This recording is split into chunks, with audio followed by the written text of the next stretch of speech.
Okay, good afternoon everybody. We'll get started. So thanking you all for attending this workshop session called Rooted in Creation, Cultivating Sustainable Churches. First up, how many of you were at the session this morning that Ruth Vallejo did? Because I feel she's probably stole a lot of my thunder, to be honest. She covered a lot of the ground that I would often cover at the beginning of one of these discussions. She talked about the theological importance of creation care, if I can put it that way, and so I'm not going to attempt to reproduce what she did far more eloquently than I can. I will add one more passage to the ones that she shared with us this morning, illustrating why creation care, why looking after creation is important to us.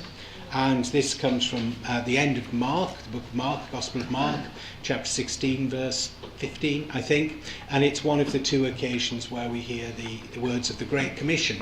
The two versions are slightly different. Mark, I think, is the older of the two.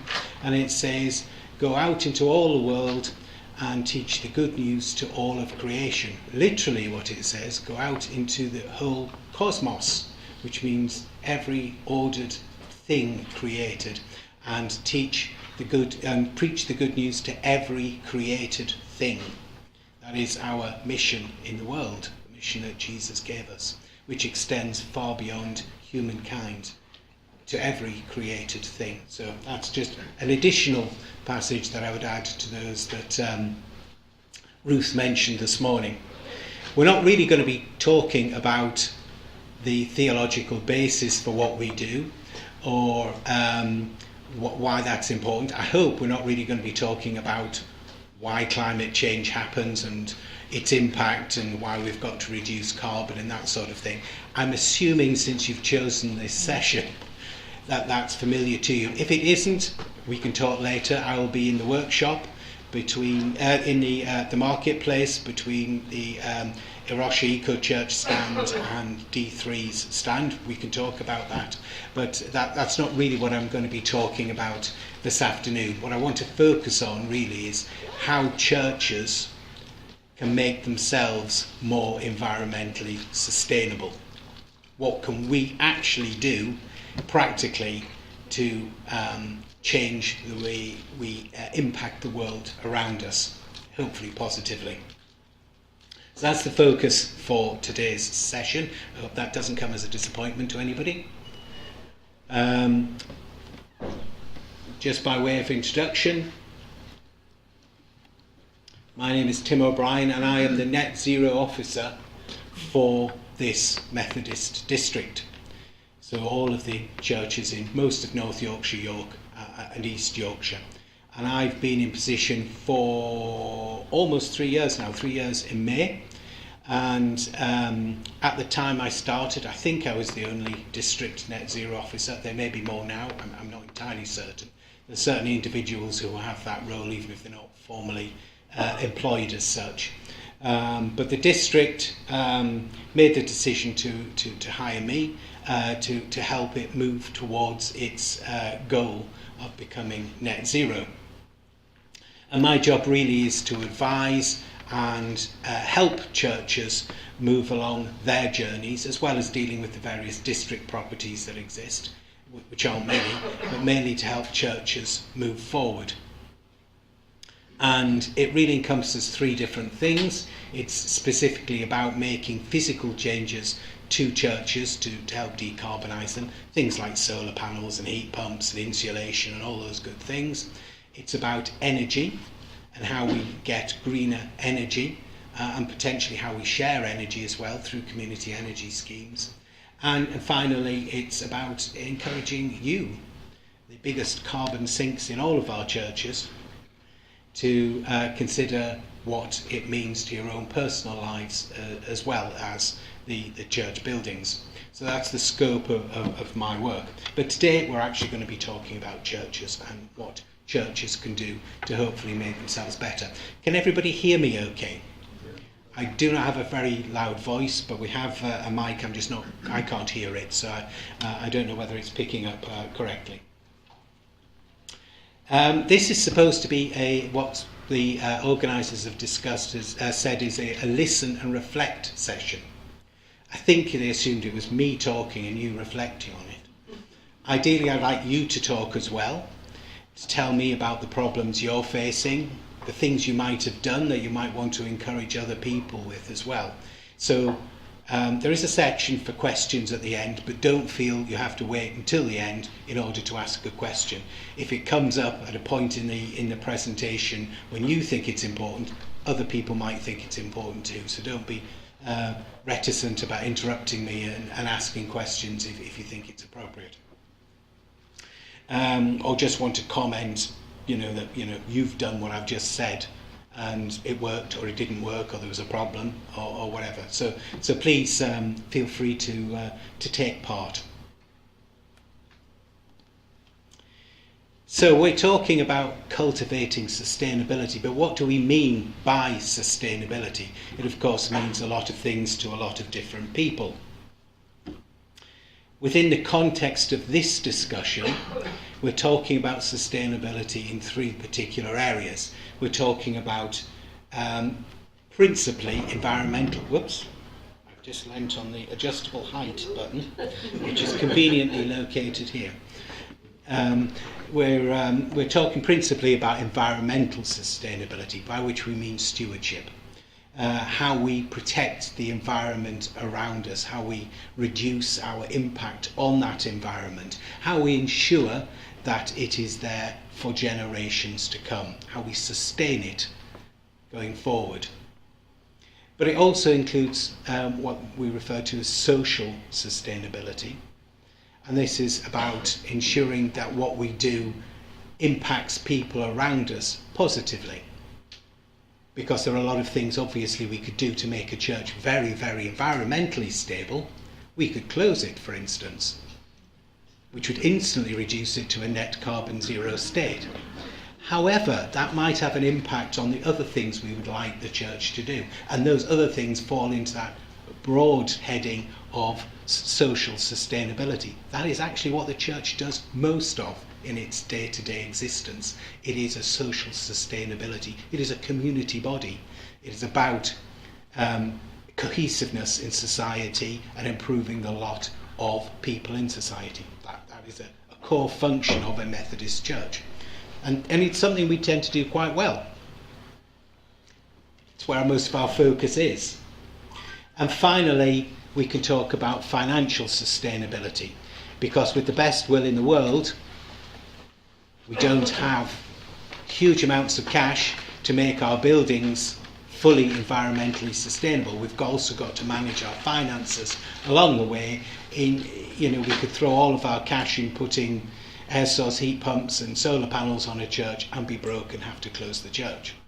So clearly we also have to manage our finances all the way through the process. So when we talk about sustainability, we're talking about it in these terms. And these terms are widely used throughout the environmental industry, throughout various indices of what sustainability means by the United Nations and that sort of thing. These are the headings you will see over and over again. And in fact, they're often called the 3 pillars of sustainability. And what's really important from this slide to realise is they work best when they're all working well. You see the little Venn diagram at the bottom right where it says strategic overlap.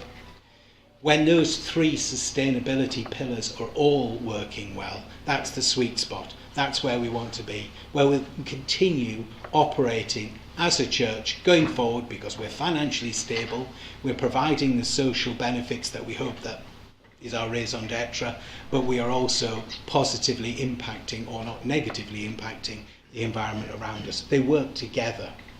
And again, if you were in Ruth's talk this morning, that's what she was talking about. When she was talking about, repairing our relationships with each other, that's the social side of things. Repairing our relationships with the world around us, that's the environmental side of things. and that these things have a benefit one to the other.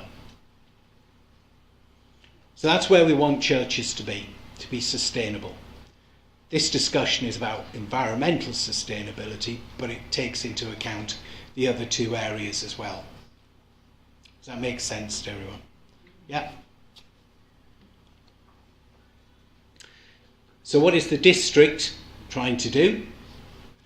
So back in September 2020, and if you remember what was happening in 2020, yeah, it was a time of real change within society and the church because we were in the teeth of a COVID epidemic. At that time, the representative synod was far-sighted enough to actually say, despite what's going on at the moment, the current emergency, we want to be forward-thinking and we want to be thinking about our commitment to the environment. And so it made a commitment to become a net zero organisation by 2040. So at the time, it was a 20-year target. You may have noticed something by that 2040 target, that it's not the same as the Methodist Connection target of, does anybody know what the Methodist Connection target is? 2030, quite right. Will we meet 2030? No, we won't. We will not meet 2030. It was good as an aspiration because it got people focused, got people energised, got people concerned about the looming threat, but as an actual practical target to achieve, 2030 is not going to happen. 2040, do you think we'll make 2040? It is our hope we will. We are on target currently to meet that target as a district. So if you look at where we started, we look at where we're going to end up, and you draw a line between the two, we are on roughly where we need to be to achieve that target. So we hope very much that we will actually achieve something approaching, something similar, might be slightly off one way or another, but something approaching net zero by 2040. It is going to be an effort. It's going to be a very challenging target, and it's certainly not going to be easy, but that's our goal. That is still our goal, to meet that target. Different districts, if you come from a different district, I know there's folk from various districts here, you may have your own targets, but that's the target set by this district before the connection established the national target of 2030. We have applied for our eco district, so everybody's aware, I don't know if everybody's aware, is everybody aware of the Irosha Eco Church scheme? If you're not, Rose is sitting just there, so you can talk to her about it in the marketplace. So there is an eco church scheme, but there's also eco district scheme. So this is about the district dealing with its policies and procedures and its buildings, and also having a certain percentage of its churches achieving various status within the eco church scheme.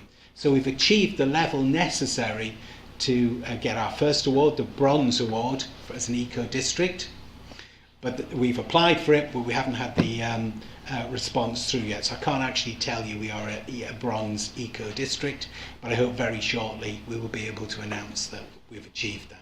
That's certainly where we think we're at the moment, and obviously the next target is to go to silver, but that does very much depend on you, because it depends on churches gaining eco awards themselves. We've got to have a certain percentage of our churches getting an eco award themselves. So it is rather dependent on churches as well as what we're doing centrally. So that's our commitment and what we're trying to achieve. And again, just to emphasise, if anybody's not clear about what we mean by net zero and why that's important, please talk to me afterwards. I didn't want to muddy the waters in this session by going through that, because I think it's relatively well understood now. But if you are in any doubt at all, have a chat with me and I can go through that. So when we talk about making a church more sustainable environmentally, there are various things we can do. and these various initiatives have various levels of impact. So, for instance, we can think about the greening the church and its buildings. We can think about how our physical building interacts with the natural world around it. You know, is it a positive place for wildlife? Is it actually having a negative impact on some way, such as water runoff, if it's all hard-standing car parking, as many churches are these days? You know, what impact does that have? And thinking about the relationship between the church building, what it does, and the world around us. A somewhat positive example, actually, I'll give you is from here in York. I don't know whether anybody's here from Acomb Church. No? So Acomb Church, if you ever get a chance, have a visit, because it's got a wildlife garden, a community garden that's open all the time for the community to enjoy behind the church, and it's got a very nice garden shed that people can use as a sort of like a retreat and this sort of thing. And it is full of plants and insects and that sort of thing. So we had a project where we were going to replace the roof on Acomb Church because they were problematic, and put a lot of solar panels on that roof. But we couldn't, because partway through the work we were doing, we discovered in the roof space bats. And obviously, because you have to do bat surveys, and they happen at several times during the year, we couldn't fit it into the project timescales that the funder had specified. But this is actually a good news story. If you have a garden and it's healthy, insects will come. And if you have a healthy population of insects, bats will come. It's showing what they were trying to do has worked. Not in quite the way they thought or wanted necessarily, but there is a thriving wildlife community in that church. So there's a tick. We couldn't replace the roof, so that's a bit of an issue which we'll have to deal with. But it shows what can be done in that sort of environment. So there's various things here which I'm not going to go into a lot, but it's really understanding how your church building relates to the world, to the environment, the immediate environment around you, and what you can do to improve that. And I'll give some more pointers about that a little bit later. Also, an important aspect of making our churches sustainable is talking to each other and the communities that we're there to serve. So there's an organisation called Green Christian, which meets annually, and at the last meeting, there is a chap called Rupert Reed, who was one of the I think he was involved in Extinction Rebellion at one stage, but he's moved away from that a little bit. And he described this being the church's USP, its unique selling point. The thing it does that nobody else really does, talking to communities about things that are important with a degree of moral authority, one would hope. And therefore he emphasised this as the most important thing the church could be doing to address environmental concerns, is talking to people, or at least demonstrating to people that the church takes this seriously. So a number of churches, for instance, that have got solar panels or things like that have display boards, graphic display boards in the churches that show how much energy they're producing. That's a way of demonstrating to everybody who comes in the building that this is important. It's important to the church, and it's a message, in that case a passive message, but a message to the communities that we serve. So it's those sort of things. And talking it in a way that is hopeful. Because we have hope. Things are not going well at the moment, but that does not mean we don't have hope. Again, at a talk I attended recently, somebody distinguished between hope and simply ignoring the problem. In order to have hope, you have to understand what the real problem is, and hiding your head in the sand doesn't give you hope. You've just hidden from the issue. That's not hope. You have to confront the reality of the situation before you can do something about it, and doing something about it is what gives you hope. So it's a hopeful message that we're trying to spread to the communities around us, not one of despair.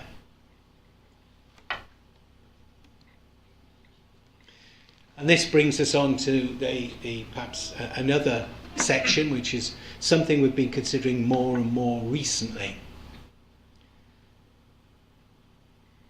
The fact is, in our war against climate change, we've lost some battles. The world will change. We will experience a different world as a result of climate change. We're not certain what those differences will be yet, or the extent of those differences, but the world has changed. And there's no going back to it now. Even if we stopped all carbon emissions now, the world has still changed and will continue to change for some time. And because of those changes, we need to try and predict what they will be and what the response of the church has to be to those changes. And there are numerous things that we have to do in order to respond to that. First of all is to actually consider the viability of our church buildings. How will they withstand, for instance, more frequent storms or heavier and more prolonged rainfall? Or for anybody who lives near Hull, floods and sea level rise and that sort of thing. You know, all of these are potential issues that we might face in the future. Or very wet winters when, if you're on clay soil, it will, puff up the clay, and then followed by a very dry summer, which creates cracks and may impact the foundations of the church. All of these factors we now have to start considering. If you're replacing gutters, make sure they're much wider than they used to be, because the peaks in rainfall will be much higher than we're used to, and it's got to be able to cope with those peaks in a way that it didn't have to before. So it's about ensuring the resilience of the church infrastructure itself. Secondly, potentially, it's providing, making churches hubs, what we call hubs of community resilience. So in the event of a power cut, for instance, due to a storm, which we think is going to become more frequent and more intense in the future, and there's a power cut, can that church continue to operate under those circumstances and provide resilience for the community that it serves? So people can come and then keep warm, and they can charge their phones and potentially work and that sort of thing. Because these sort of events may get more frequent as we move forward into an uncertain future. And the last one is about community resilience. This is about things like community energy. So if the church has excess energy from its solar panels, instead of simply sending it up to the grid, sharing that with the communities around it, so that the benefit is spread beyond the church itself, and ensures that energy costs are kept lower than they otherwise would be by selling basically at a discounted rate to the communities that are there to serve, the church is there to serve, and therefore ensuring that those communities are able to continue, if we're talking about financial resilience, financial sustainability, further. And again, this is a quote by Rupert Reed, the chap I mentioned before. More important than churches showing a little leadership by reducing their footprint or rewilding is manifesting leadership by becoming hubs of community resilience. That's debatable whether that's true or not, but that's his view, and a lot of people would agree with it. So the community around you might be somewhat interested if you put solar panels on the church's roof. They would certainly be interested if you started sandbagging the doors and boarding up the windows. That's an extreme example, obviously. I'm not suggesting you do that. But it gets more recognition if they see a church preparing for that uncertain future. The reality of that situation is far more immediate and far more urgent. That's what he was talking about.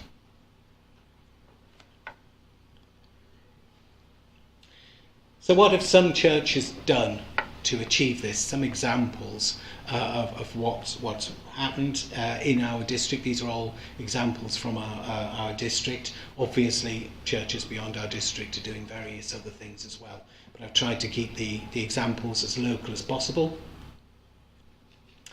So some churches have gone on their own. They've had no real district involvement in the work that they've done. And if the church has the resources, financial and usually more people resources, there is absolutely nothing to stopping a church simply doing what it thinks is right and achievable for it. And these are all examples of churches in our district that have achieved a lot on their own with virtually no district involvement in their projects. Is anybody from any of these churches? Which one are you from? Tolgavel. Tolgavel? Tolgavel? Poppleton? Tolgavel. A lot of Tolgavel. Oh, hey, yes, we've met. So Tolgavel are particularly highlighted because of its community outreach in this space. You may not know it. Perhaps you don't know what an impact you've had. But people often say, "Oh, Tolgavel, that's that green church." That's what they say to me when I'm talking about Beverley and that area. So you have the green days and that sort of thing.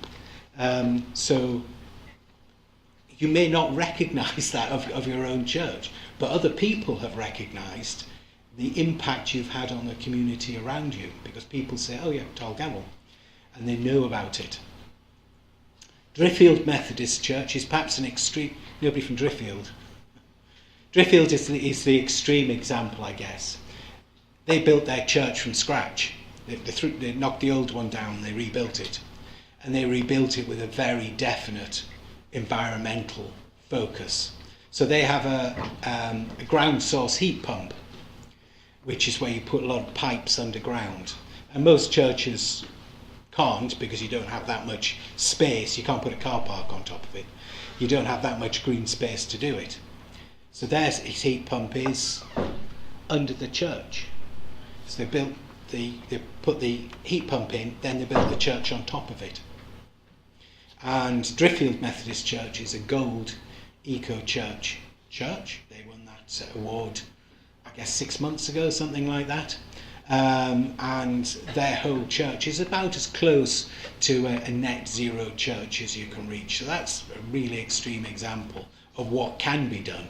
But it's a big church, it's a very active church, and they have their own resources that they can access funding, and they've got people who are willing to devote most of their lives, let's face it, for several years in achieving this goal. Not all churches are going to be able to do that. Poppleton, sorry, we had someone from Poppleton? Yes, Poppleton. Poppleton's a good example. They've gone, I would say, 70% of the journey, something like that, and is continuing to move forward. That's a really good example if you want to look at a church that has really made it. I would say it's a very comfortable church, is my perception of Bob. It's nice and warm. Yes, that's what I meant. Yes, It's if you want an example of how good a heat pump can work in a church, Poppleton is a good place to go. Not so far from here either, so you can just pop down the road and visit that. Killinghall Methodist Church is a good example, and that's pretty close to a net zero church as well. So they've got heat pump, they've re-insulated the whole of the church, and they've got solar panels, even if some of them are actually broken at the moment. But it's a good example, and that's a good example of what can be done with a bit of forward thinking. Killinghall is on the outskirts of Harrogate. It was at one time quite a small village with a couple of pubs and that sort of thing. It has expanded massively to become almost a suburb of Harrogate now, and it's lost its pubs, and it has very, very few community spaces. So the church there, which was small and I would suggest not thriving, decided that they were going to become a community hub. They were going to reinvent themselves and provide that village with something very different. And they gained the funding on the basis of what they intended to do with the church, not what they were currently doing, but what they intended to do with the church. They had a clear plan. that caught the attention of the funding bodies who approved it, and they got the funding necessary to convert their church. And key to that was actually the involvement of an organisation called Resurrected Bites, who now operate a cafe out of the church, a pay-as-you-can sort of cafe out of the church. And it was set up with a kitchen and that sort of thing that was capable of delivering that. So that's another example of what that individual church did to achieve its goals. Wetherby Methodist Church. Anybody from Wetherby? No? He's not really from Wetherby. Wetherby is well on its journey as well. It's moving forward quite quickly. Again, because they have the local people who are able to have the vision and the time and the expertise to deliver those changes.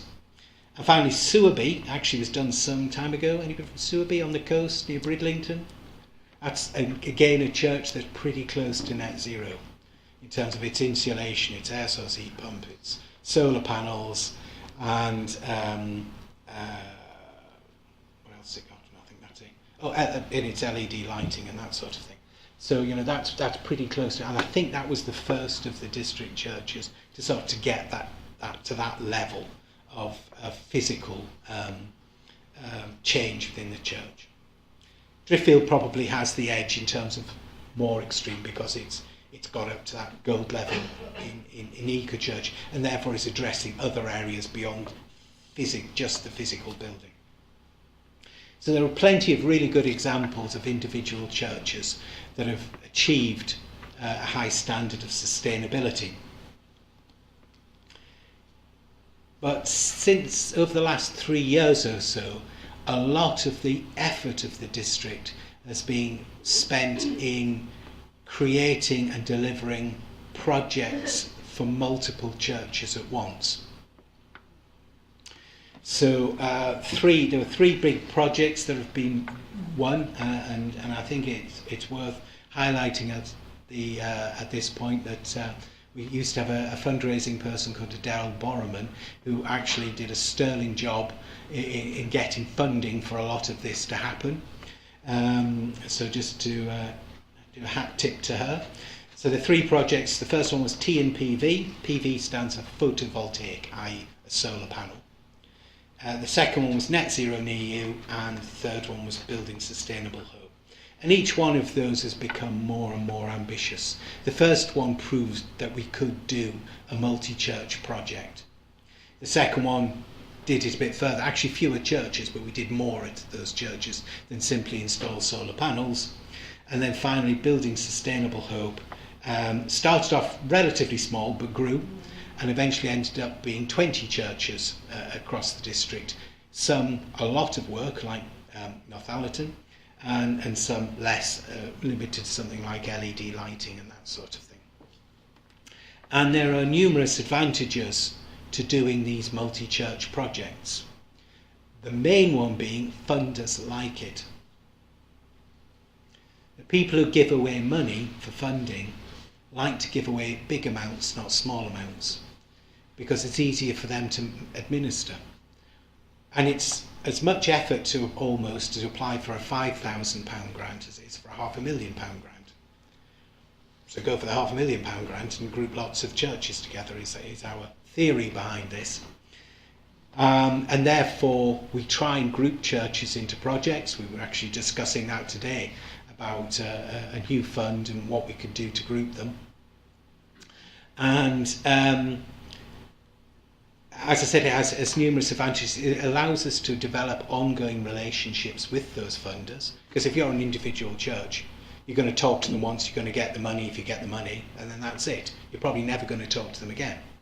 Whereas we would talk to the same funders over and over, we get to know them, we develop personal relationships with them, we deliver the project successfully, they see us as a safe pair of hands, therefore hopefully they'll give us more money. We also develop relationships with the installers, because they know we have 150 more churches waiting to be decarbonised, and therefore when we say this isn't right, they are more likely to fix it quickly, because there is that long pipeline of work that exists for them to make money from, basically. So it allows us to develop those relationships and also to make sure we've weeded out those organisations which perform poorly. You know, if we won't use them again, we'll only use the ones that have delivered successfully. Therefore, for you as an individual church, if you're part of a district project, hopefully that means whoever's doing the work has delivered successfully before, we know who they are and we trust them. So a lot, also something that came up as a result of that last project, Building Sustainable Hope.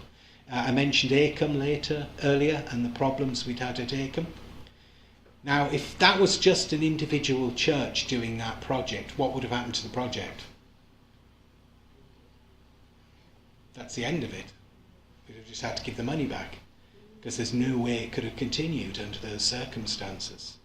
However, when you've got 150 other churches, we just picked a different church and said to the funder, we can't do it on this one, could we move it to another church? And we actually moved it to Gracious Street Church in Knaresborough. And because we weren't replacing a roof at Knaresborough, so the original project was to replace a roof and put solar panels on it, because we weren't just replacing a roof, we actually put 91 solar panels on the church in Knaresborough. Far more than that church needs. And once you've got far more energy than the church needs, that opens up all sorts of possibilities with what you can do with that energy. I'll talk a little bit more about that in a moment. But having that flexibility, because we have so many churches to choose from, makes it more successful, it allows us to deliver projects more successfully than might have otherwise been the case, and therefore the funder feels more comfortable with us, therefore they will fund us again. So it's a virtuous circle, hopefully, that we try and achieve by running projects like this. That's not to say we won't run individual projects, but we still do help individual churches. And I gave you that list of churches that we'd had no involvement in. There are churches that have gone alone, and we have provided support and guidance and help as well. So just because you're not part of one of these multi-church projects does not mean the district isn't going to help you with funds and advice and guidance and links to resources and all those sorts of things. So you don't have to wait for a multi-church project. We will still help. But and there are numerous examples of churches where that's been the case. But this multi-church project approach is probably quite unique to our district. I don't think anybody else has done it this way, but it has proved very successful. Yes, so Gracious Street. Anybody from Gracious Street here? There are a few folk in the meeting. Oh. So Gracious Street Methodist Church now has 91 solar panels and a lot of batteries. And if you've got that, you're exporting a lot of energy back to the grid, which is great because you get an income from it, or you will do once the paperwork's sorted out. I think they are at the moment. But it also opens up another intriguing possibility, something else you could do with that energy other than sending it back to the grid. You could supply it to the homes around the church. You could increase your benefit and resilience of that local community and create engagement between the church and the people who actually live next to the church. You're establishing links that didn't exist before with the folk who live next door to the church. And so Gracious Street Methodist Church, in combination with an organisation called Knaresborough Community Energy, joined a trial project called Community DSO, which was being run by Northern Power Grid, and they have now, during the course of the project, they're now exporting energy to 30 homes adjacent to the church, as well as the fire station, which is opposite the church. I don't know if anybody knows Knaresborough. So it's made a real difference to what that church is able to do and the engagement and the benefit it's able to provide, because we've over-engineered that the environmental, the solar panels and the environmental infrastructure changes that we made, which only came about because of the bats. Because if it hadn't been for the bats, we'd have put the solar panels on Acomb and not Gracious Street. I've already mentioned Acomb. Poor Acomb. But it's worth, if you haven't been and you're in York and you get the opportunity, it does have a lovely community garden. Perhaps not today, it's a bit cold, but certainly later in the spring it's a nice place to visit if you're ever in York. And they have a garden studio, and it's really a very pleasant environment. But that garden is incredibly well used by the community that surrounds it. Various groups use it, they manage the garden, they plant food and they harvest the food. And folk are always wandering into it. It's a very well used resource. That's another sort of example of community engagement. And finally, the last example I want to use is very new. We haven't finished this project yet, so it's underway. Eggborough is, does anybody know Eggborough? Yeah. Do you go to Eggborough? No, I'm sitting steward in that. Okay. So you know Brenda Oldfield? Yeah. So Eggborough is a relatively physically a small church, and they applied for what's called a community, an energy resilience grant, and this is what I was talking about earlier. They want to make themselves a hub for the community to be able to come to in the event of these. Well, the villages around Eggborough do get power cuts a lot anyway, but it's an area where they expect to get a lot more. And therefore we've managed to obtain a grant from Northern Power Grid for £19,000, which covered the entire cost of the work actually. Normally when you get funding it's like 60 or 70% of the cost, and then the district and the circuit and the church has to find the rest. This is 100% of the grant, which is quite rare to get. £19,000 in this particular case, and we put 32 solar panels and more batteries than they need in that building. So if there is a power cut, this building can operate in what's called island mode. Normally, I don't know, you may not be aware, if you have solar panels and you get a power cut, they stop working. You think they would continue, but they don't. They actually cut out for as a safety measure. So whoever's fixing the power cut doesn't get electrocuted, basically. But you can operate in what's called island mode, and that's what and it costs you. You have to put special equipment in, but that's what this church is doing. So if there is a widespread power cut, that church can continue to operate as a benefit to the community around it, and people can come in and get warm. They can make a cup of tea. They can charge their phones. They can work there. And as a result of this, and this is something that we hope to do a lot more with our churches in those areas where they may be prone to this sort of power cut, or in now or in the future.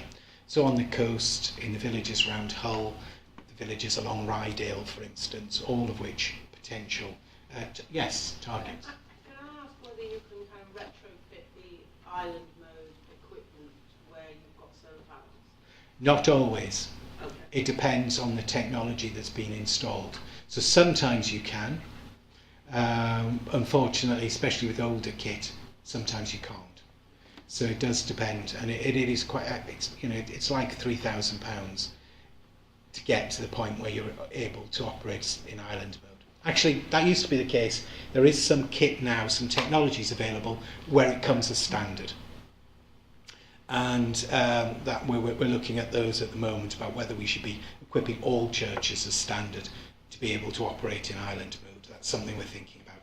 It's slightly more expensive, but not that much more expensive. So it's something we're thinking about. But currently you can't necessarily retrofit without replacing a lot of the kit to operate in island mode. So, where does that leave us? How do we get to the point where you can get your churches onto one of these lists of really good examples about what's being done?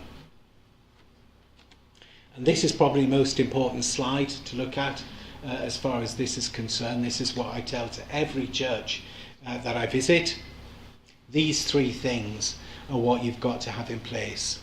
and so you can join our pipeline of match fit churches. So when we do get a sniff of some funding available, we can say, okay, what churches would fit this funding?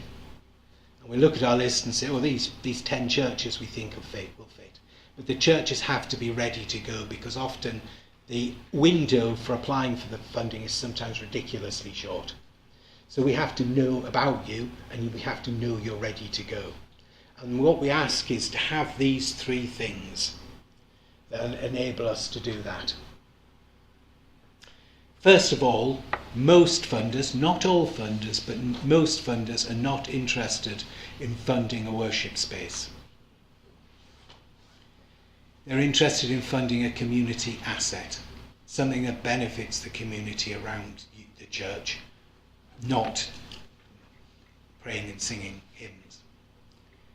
There are some exceptions. Methodist Insurance actually being one of them. They fund, and they do fund that sort of thing, but most don't. That's not where the big money is.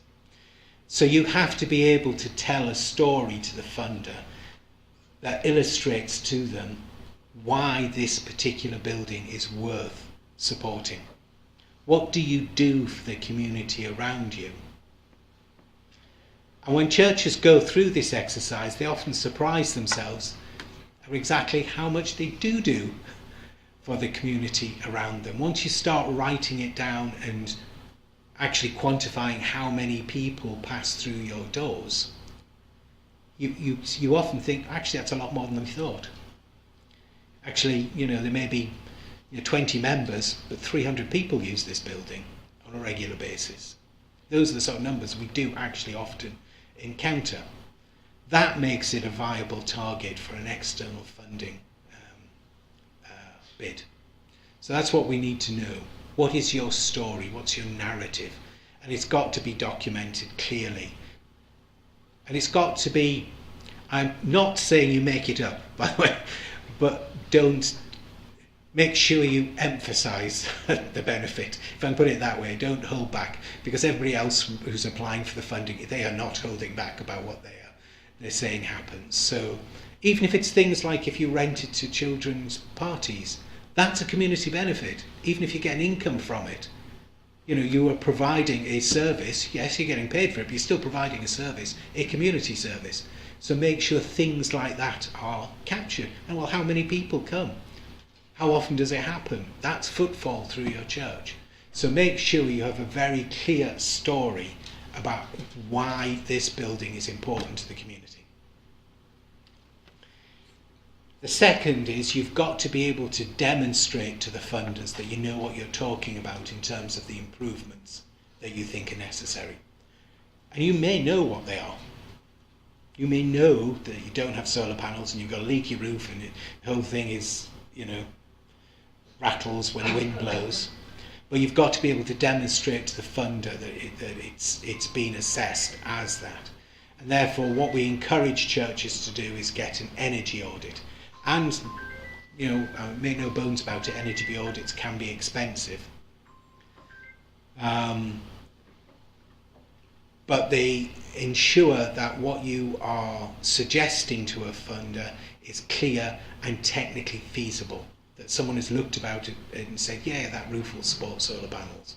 And we don't have problems halfway through a project where we've got to pull a church because actually that roof did not support solar panels. Brackets, that has happened. There's a church in Willoughby, New York, on the outskirts of Hull there. And everybody who looked at it thought, oh, that's a metal roof. It's one of these panelled metal roofs. And, the installers came out, I looked at it, we had an energy audit and they looked at it and everybody said, yeah, it's quite clearly what it is. We got it there trying to put solar panels on and they're made of rubber, not metal. Very different sort of roof. You can't drill through rubber. Well, you can, but it leaks. So even with an energy audit, sometimes happens. But anyway, you do need an energy audit in place, ideally. And then finally, and perhaps most importantly, get involved with the eco-church scheme. Now, the eco-church scheme has 5 areas, only one of which really talks about buildings. The rest is the other aspects of environmental sustainability. It's about the worship, it's about greening your building, it's about all those aspects that Ruth was talking about actually in the church this morning. And Ruth, interestingly, fortunately, Rose, who was speaking earlier, is involved in that movement, and she has a table in the marketplace, so you can talk to her in more detail about eco-church and what it means and how difficult it is to get involved and what's required and all those sorts of things. But having that as a minimum registering, but ideally having an award, demonstrates to a funder that this is important to you, that you're serious about it, that you've considered the implications on a broader basis, and that you're not just trying to save a bit of money, that you're committed to the environmental principles that the funding is supposed to support. So those three things, having those three things in place, means to me, when I'm trying to decide which churches should be part of a project that we're hoping to pull together, means that that church is ready to go if all of those things are in place. Clearly, if you're a listed building, you also need planning permission. We don't have that many listed buildings, really. I also work for the Anglican Diocese of York, which has about 550 churches, of which close to 300 are either grade 1 or grade 2 star listed. Very different set of problems.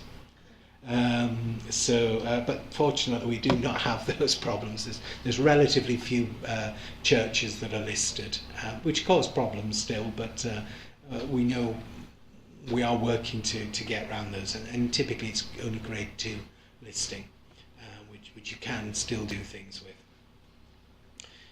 So that would be the other element for some churches. Make sure that you're either confident or have permissions in place.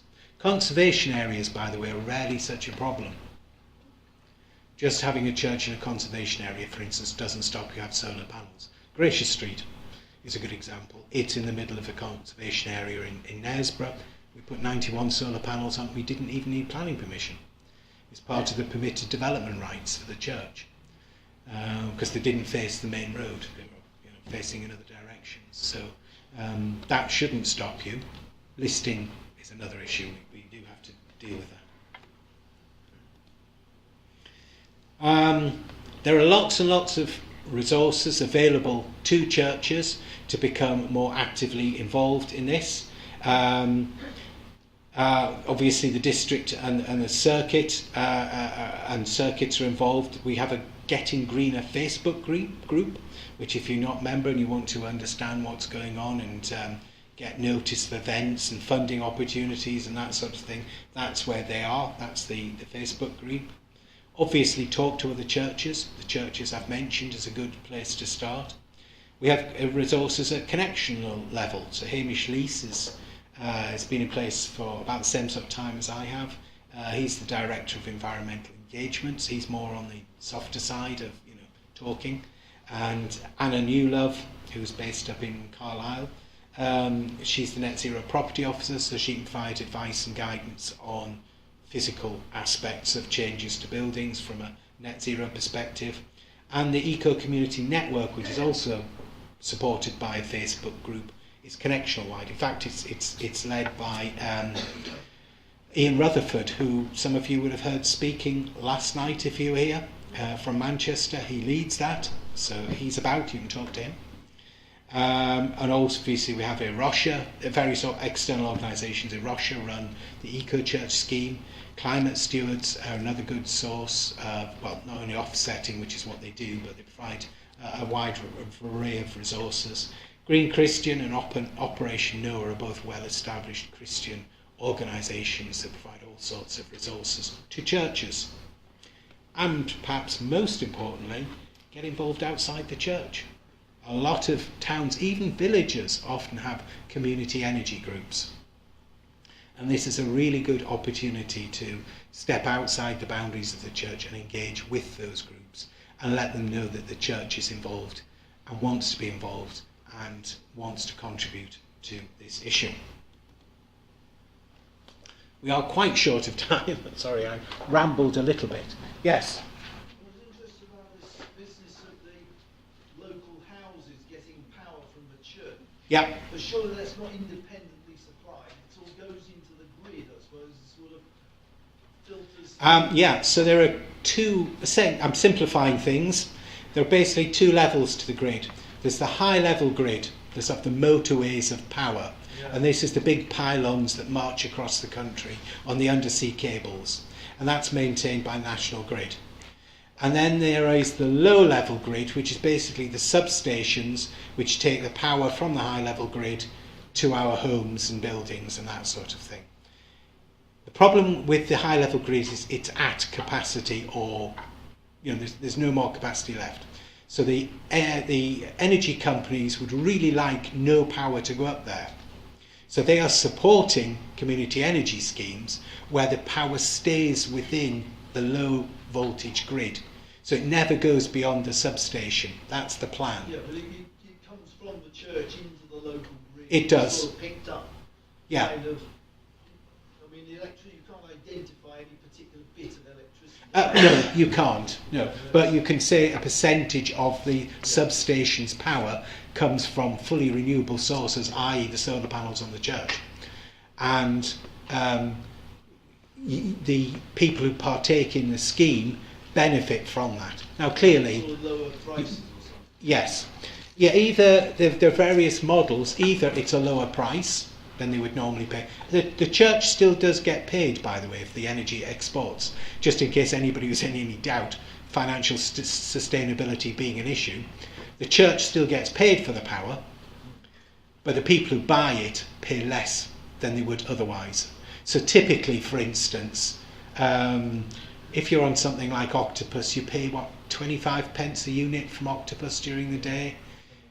If you are exporting to the grid through Octopus, you probably get 15 pence a unit, something like that. So you could sell your electricity to the people around you for 15 pence. You'd still get the same amount of money, but people would be paying a lot less for that energy than they would otherwise. Or you could even charge 20 pence. They would still get less and you would get more. So there are various models that you would have to agree when you're setting up these sort of arrangements. Yeah, but yes. You mentioned equipping green cycles. Could you unpack that a bit? So, what we're trying to do is create a network of individuals who are capable of telling the good news from a sustainable perspective. So in the Anglican Church in the Diocese of Leeds, for instance, they've taken this concept early and they've gone very far. So each parish, not quite all of them, but most parishes now have a parish environment officer. And their job goes beyond simply ensuring that their church is sustainable. It's about making sure that that message gets out there as well. And also when you start the eco-church journey, you need somebody or a group of people within your church who are going to take that on, represent the church. So what we're trying to do is empower, increasingly as we go forward, empower those individuals to educate them, to provide them with resources and encouragement, and establish a network so they can talk to each other. Now this is pretty early days.